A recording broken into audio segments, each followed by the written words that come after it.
nothing with any certainty, but the sight of the stars make me dream.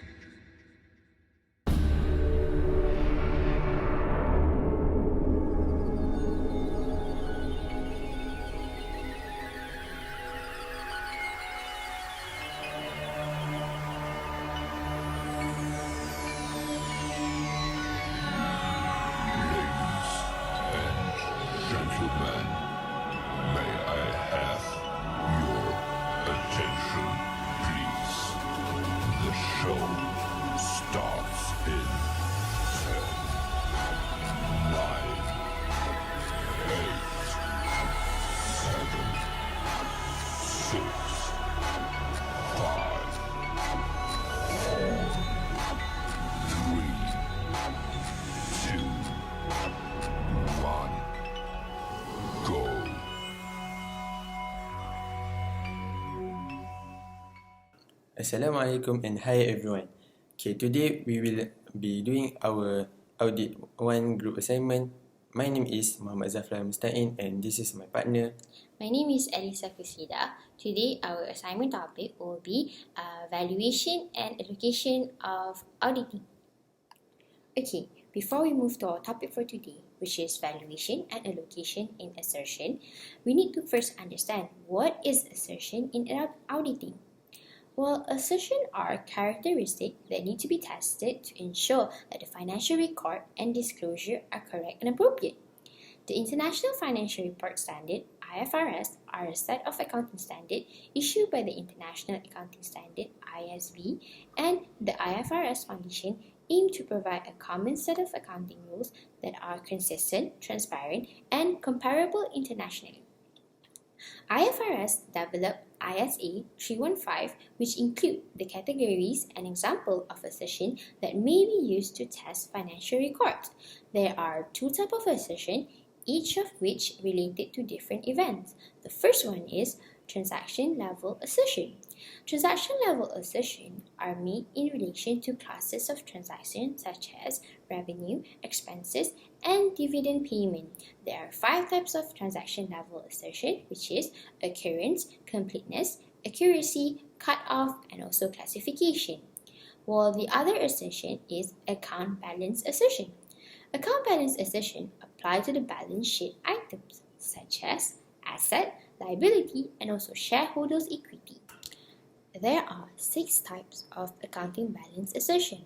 The first one is existing, followed by presentation, classification, valuation and allocation, right and obligation, and last but not least, completeness. So the topic that we'll be going to is the valuation and allocation. Alright, valuation. Valuation means determine the correct value of an asset on a specific date. It is the process of calculating the value of an asset and conducting a critical analysis of this value using the General Accepted Accounting Principle, GAAP. The designated officer is responsible for the asset valuation, and the auditor's job is to ensure that they are properly assessed.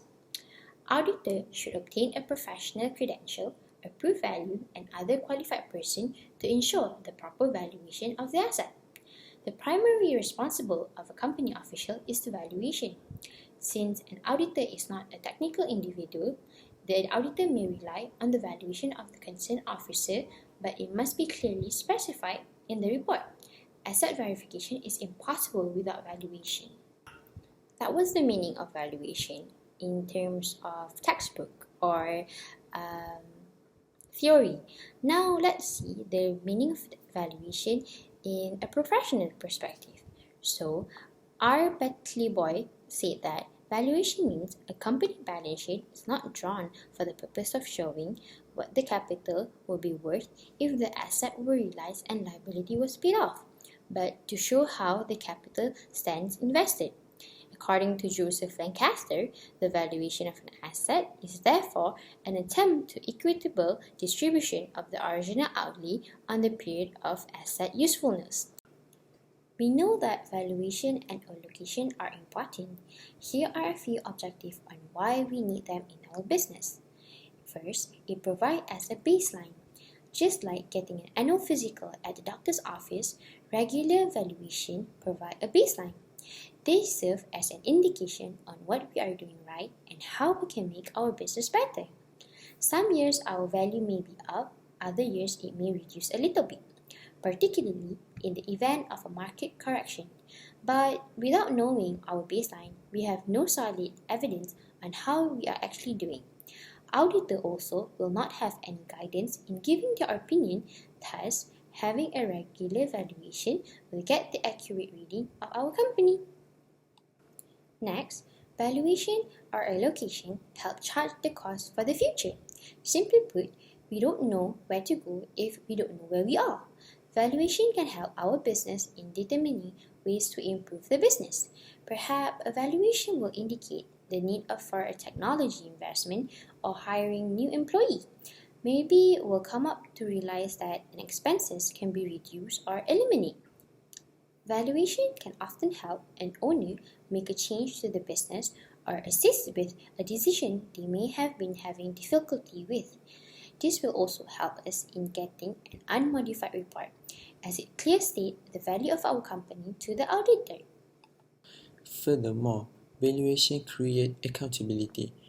Now that we have utilized a valuation to identify gaps and set a path for the future, we have in insurance made ourselves accountable for achieving those goals and can create discipline around them. Remember, this should be used as a component of your strategy business plan because if we can measure it, we can manage it.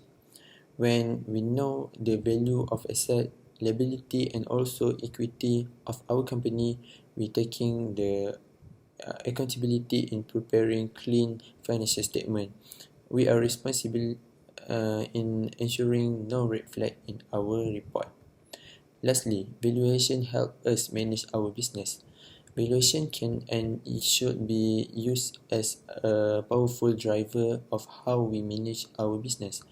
The purpose of evaluation is to track the effectiveness of our strategy decision-making process and provide the ability to track performance in terms of estimated change in value, not just in revenue. This helps us to take a holistic look at our business and make decisions that are highly impactful for your bottom line. It allows us to understand the subtle dynamic of our business and avoid unforeseen consequences and of seemingly insignificant decisions. Having this valuation also ensures us in getting unmodified report by the auditor. Having an unmodified report will portray that our company is in the state of excellence and we welcome to investor to our company. Next, we will continue with method of valuation. Valuation of various assets can be made by using different methods of valuation of fixed assets. Some of the major methods are as follows. The first one is cost price method. Assets are valued using this formula based on their purchase price. This price includes the cost of acquiring an asset as well as any cost incurred in the process. It is a very straightforward method of determining asset value. The second one is market value method. Valuation of asset can be made on the basis of market price of such asset, but if same nature of assets is not available in the market, it is very difficult to determine the value of such asset. So, there are two methods related to it. There are replacement value method and net realizable value. The replacement value method represents the value at which a given asset can be replaced. This method of valuation of assets can be done only in the case of replacement of the same asset, while the net realizable value refers to the price in which such asset can be sold in the market, but expenditure incurred at the sales of such asset should be deducted. The third one is standard cost method. Some of the business organizations fix the standard cost on the basis of their past experience. On the basis of standard cost, they make valuation of asset and present in the balance sheet. Next, book value. This is the value at which an asset appears in the books of account. It is usually the cost less depreciation written off so far. Next, going concern or historical value or conventional value or token value. It is equivalent to cost less a reasonable amount of depreciation written off. No notice is taken of any fluctuation in the price of the assets. Reason for this is that these assets are acquired for use in the business and not for resales. Last but not least, scrap value. This method shows the value realized from sales of an asset as scrap. In other words, it refers of the value which may be obtained from the asset if it is sold as scrap. In the case of Law Minister Liew Yew Kiong, he has declared his account to the Malaysian Anti-Corruption Commission (MACC), but a valuation of those assets is still pending. He said he did not know the value of some of his assets for several reasons, and this includes native titles in Sabah that he has held for at least 3 decades. He said the same goes to 2 of his properties currently on loan with the bank. He said that he did not know the current value when he was asked to declare his asset. Another reason for not being able to list the values, he said, is that he does not plan on selling his properties anytime soon. Hence, the need to seek a valuation did not arise before. In this case, he was not at fault. He just had lack of information. But if we apply the same situation to a company, an auditor may have doubt and can give a modified report toward their financial statement. A company needs to have the proper valuation of asset when they declare the asset to the auditor. An auditor will use the valuation information and give their judgment. Thus, having the proper valuation is important as asset, liability, and equity is impossible to verify without valuation. With that concludes our video for today of our topic, valuation and allocation, assertion in auditing. We hope you understand and remember that everything we do, we need to evaluate first. Thank you.